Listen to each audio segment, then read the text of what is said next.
মো এই কি করতেছো তুমি? তুমি মশলা বাটো কে? আমি বাড়তাম, তুমি এই অফিস টফিস কইরা আবার এই ঠান্ডার মধ্যে যে মরিচ টরিচ এনে মশলা বাটলে পারা ঠান্ডা লেগে যাবো না? তাই তুমি এখন অফিসে তো ডিউটি করে আবার তুমি এখানে মরিচ মশলা বাটবা, কি পাকাইবা কি অনেক দিয়া আর কি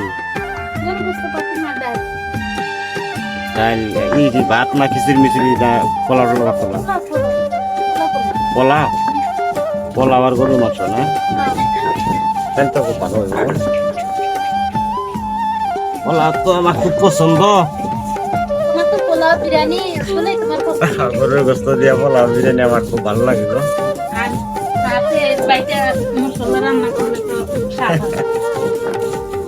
আচ্ছা তাহলে করো, তাড়াতাড়ি করো, বেশি ঠান্ডা দেয় না। হ্যাঁ, বেশিরভাগ ঠান্ডা দিলে তোমার ঠান্ডা লেগে যাবে।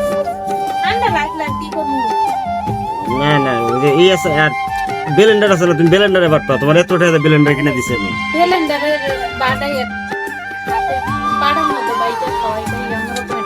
তাইলে এত টাকাতে আমি ব্লেন্ডার কিনে দিলাম। ওগুলা তো আমি শুকনা জিনিস গুঁড়া করি, গুঁড়া করি বা এই যে আদা শুকাইয়া গুঁড়া করি বিভিন্ন।